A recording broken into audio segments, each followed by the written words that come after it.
Hey everybody, today we're talking about chronic pain, right? And we're talking about how chronic pain relates to connection.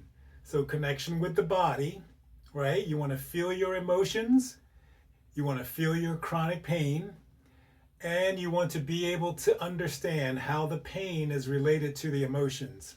So, what we're talking about today is chronic pain that has lasted for 3 months or more.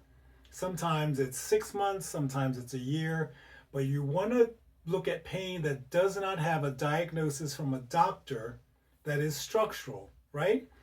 So, what happens a lot of times, and it happened with me, you have a pain, you go to the doctor, and they find something. But in a lot of those cases, the thing that they find, maybe it's on an MRI, maybe it's an x ray, the thing that they find does not necessarily have to cause pain. In some of those cases, that pain is caused by emotions, sadness, loneliness, not feeling like you're enough. Maybe you had a fight with somebody at work. Maybe you had a breakup. Maybe you're not speaking with a parent. Or in another case where there is really physical damage, right? Structural damage, you have a back pain that heals, but the chronic pain continues for months or years later. So I had degenerative disc, I had back pain. They said it was never going to go away because discs don't heal. However, my back pain is gone. I did experience hip pain. So hip pain, MRI, shows that there's no cartilage. That pain has persisted, but in many cases, there is also additional pain that has no diagnosis whatsoever. So when you're thinking about the pain, think about how long have I had this pain? What is the structural damage, or what did I heal from? Meaning, I healed from a broken arm, or I healed from a broken leg, or I healed from a knee replacement. However, the pain is still there. So if you still have physical pain even after the damage has healed or supposedly has healed, that might be a cause for you to check into your emotions and see what's going on. Like, what are you thinking? What are you feeling? How is your overall outlook on life? How is your overall outlook on your pain? And is what you're thinking causing you to have some of the pain? So the example that I have here is negative emotions causing pain. All right? So let's say you're sad because you had a breakup.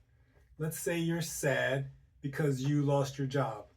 Let's say you're angry because you had an argument with your partner, or you're angry because you got in a fight with your boss or your manager, right? So you're angry. You're sad or you're angry, and that's an emotion. That's an emotional pain, right? You feel that emotionally. You feel that, like, I'm really angry, or I'm really sad, right? Notice how your body changes. I'm really angry. So you're kind of tense. I'm really sad. You're kind of down. Your brain could very easily say, this is a lot for this person to handle, right? This is a lot of sadness. This is a lot of anger. It's too much. We're going to have them focus on something else. And guess what that something else is? It's going to be physical pain. It might be a pain in your neck. It might be a pain in your shoulder. It might be a pain in your back. It might be a pain in your hip. It might be a pain in your foot. It might be a pain in your knee. And I could go on and on and on, right? But here's the tricky part. It may be a pain in your back, and you may say, all right, I'm going to let this pain in my back go away. I'm going to rest. I'm not going to do anything. I'm going to maybe take a week off, and the pain goes away. And you think, okay, I'm good. A week later, shoulder pain, right? So now my shoulder hurts. I don't really know why. And I start thinking, oh, maybe I slept on it wrong. Maybe my pillow was too high. Maybe my pillow was too low. Now I have shoulder pain. So is there really a cause for that pain? Or is it just your brain making up excuses and making the logic out of the pain? When, in essence, it's over here. So you're still sad, you're still angry, you haven't said anything really about your sadness. You haven't sat with it. You haven't admitted it. You haven't said, I am really sad and I know why I'm sad and I know how to get out of my sadness. You haven't said, I'm really angry. I'm angry at my boss. I'm angry with my job. And here's how I'm going to deal with it. And it's okay. You've basically kind of like shut it down, or you've suppressed it, or you've ignored it. Now, in many cases, this doesn't just happen overnight, right? You could have something that's from childhood. You could have something from when you were a teenager. You could have something when you dated someone in college. And now you're 30, 40, 50, maybe 60, 70, 80. And you still have that pain. Or the pain shows up. So if something happened to you when you were 5 years old, maybe the pain shows up when you're 25 years old. Maybe something happened to you when you were in a breakup in college and you were 20 years old, and the pain doesn't show up until you're 50 years old. That's how traumatic experiences work. That's how the central nervous system works. That's how the brain works. And in a lot of cases, that's how emotions and physical pain work. So if you're experiencing one of these and you say, well, I've been to the doctor, they can't find anything. I've had an x-ray and they can't find anything. I've had an MRI, they can't find anything. Then you have to start thinking about what's really going on. Is there really something wrong with you physically? Or is there something going on emotionally that's causing the physical pain? In my case, I started getting back pain when I was 14. 14 years old, it came, it went, it came, it went. But I also had something different when I moved out of my parents' house. I was like 25. But I also had heart palpitations when I went away to college. And then I think I had some money problems. I couldn't pay my bills. That was around 30. And then I had headaches. So each time that I experienced something physical like pain, it was when I was going through something emotional. All right, so moving out of your parents' house at whatever age may be a lot more difficult when you're younger than when you're older. But when it happens, it's a big change for you. It's something different. It's emotional. Maybe a parent died. Maybe you lost a parent. Maybe you had a breakup. Maybe you have a child that's disabled. Maybe you failed a class in college. Maybe you got in a fight with someone and they broke up with you and they moved away and you never had a chance to resolve that.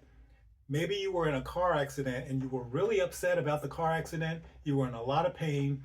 And now whatever happened in the car accident should be healed physically. Nothing shows on the scans or the x-rays, but you're still in pain. So you don't understand it. The doctor doesn't understand it, but the doctor says, hey, take this pain medication. Or maybe you're deciding to do that on your own. So the pain goes away while you're on the med, but then it comes back, right? So we have to think, why is this happening the way that it's happening? And the reason it's happening the way it's happening is because there's nothing to fix it until you fix the emotion behind the pain. You can take pills all day, all week, and if you still have an emotion that's causing the physical pain, the pain is going to come back. It's like, you put on a Band-Aid. It fixes it, but then if you cut it again, it's going to come back. Or if you have a cut that doesn't heal, it's kind of there. It remains there. It's the same way with trauma. It's the same way with emotions. They're there until you deal with them, you work through them, and you find out how severe they are. And if the severity of them is causing physical pain, it may take you a lot of time to get out of it. Some people may have physical pain and they understand this and they can get out of it in a few days or a week. Other people, like me, who have been going through pain for years, it's because when I was little, I was young, I was a kid, that's when the pain started. And it had me like this. I'm afraid. So think about if you feel like this, right? Notice how high this is. Notice how tense this is. Notice how this is pushed together. Just imagine being 3 years old, 5 years old, 7 years old, 10 years old, and going through your life like this. Now, not conscious of it, not really visibly showing it, right? You're not really walking around like this, but underneath of this, there's a lot of tension, there's a lot of stress, everything's being held together, and you're kind of in this I want to fight, or I want to run, or I want to just freeze.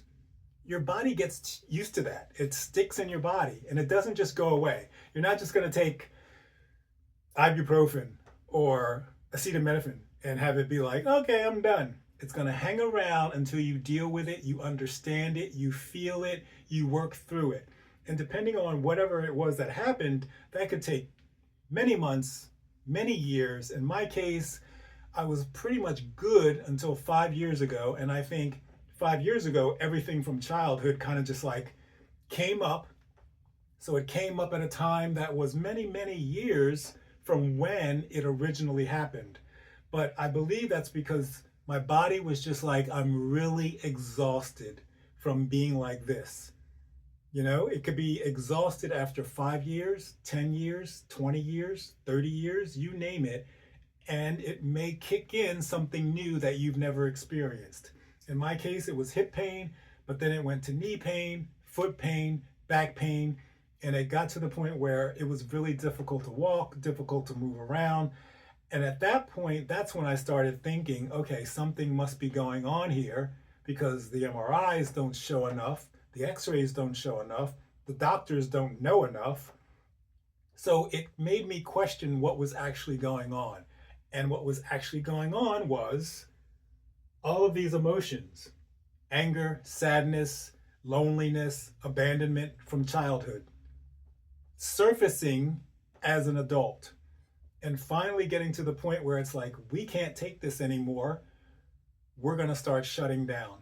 We're trying to get you to focus on it with sending you pain, and that's not working.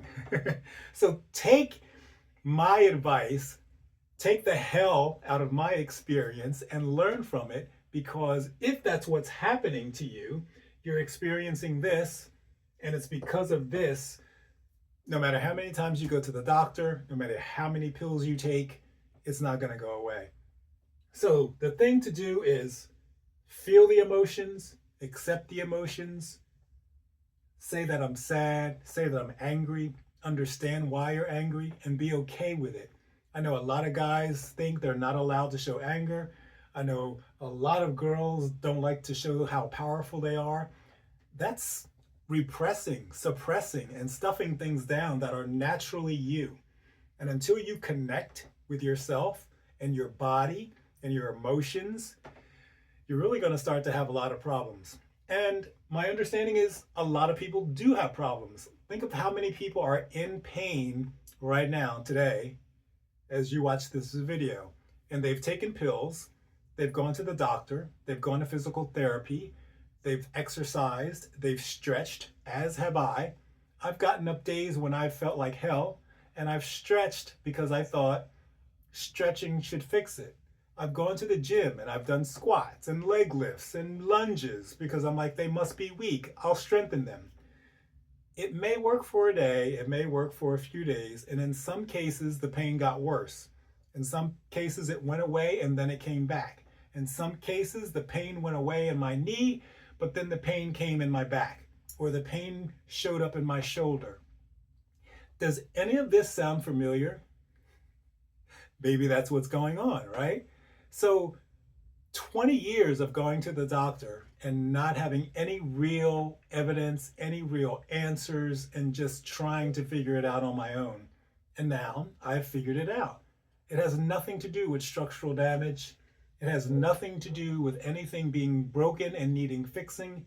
It has to do with emotions, stored tension in the body. It has to do with your central nervous system. It has to do with calming down and feeling safe. One of the things that I did not do, I don't think ever in my life, was to be in touch with my body physically. Me, my body. How do I feel? What's it feel like to feel my arms? What's it feel like to feel my chest? What's it feel like to feel my stomach and my legs and my butt and my feet and my hands and my head and my ears. How many times do you do that throughout the day? I mean, for me, it was never, which I'm doing that now because I understand that my body needs me. My body wants to feel touched. I want to be in touch physically, literally, with my body. How does my neck feel? Why does my neck feel the way that it feels?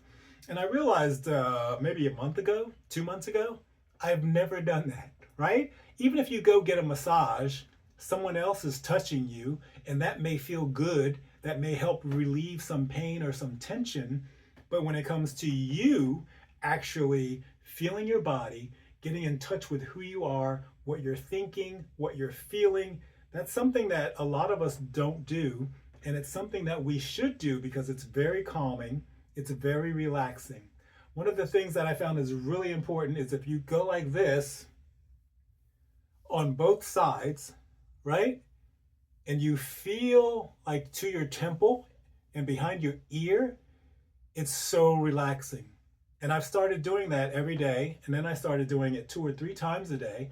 And I noticed that my body actually relaxes. So that's helping relieve a lot of the tension and the tightness in my body, which causes a pull in my hip, right? So that tension is pulling in my hip. So even if there is not a lot of cartilage, if there's pulling and tension, it's going to pull the bone together and cause pain. If I relax it, if I massage it, if I touch it, if I rub it, if I understand how my body is feeling, what it's feeling, it starts to loosen up. It starts to feel safe. It starts to feel calm. It starts to feel comfortable. And that's what you want to get rid of the chronic pain. Specifically pain in your shoulders, in your back, in your hips, in your knees, in your feet, in your ankles. My mom has problems going up and down the stairs because her ankles hurt. But if you sit down, if you're able to rub your feet and rub your ankles and just talk to them and get in touch with them, connect with them, you'll find that you get a lot more relief and it stays relieved a lot longer than if you try to just fix it with a pill or putting ice on it or putting heat on it. Like all the things that we do, all the things that we try are not going to work if it's pain caused by the brain, which is ultimately caused by emotions. So comment below, are you in pain? How long have you been in pain? What have you done? What have the doctors said? What kind of relief are you getting? What kind of answers are you getting? And how is that working out for you? I will help you out as much as I can, but based on what I just said about my story, hopefully you resonate and you can find some answers for yourself and you can get some relief. I'll see you in the next video.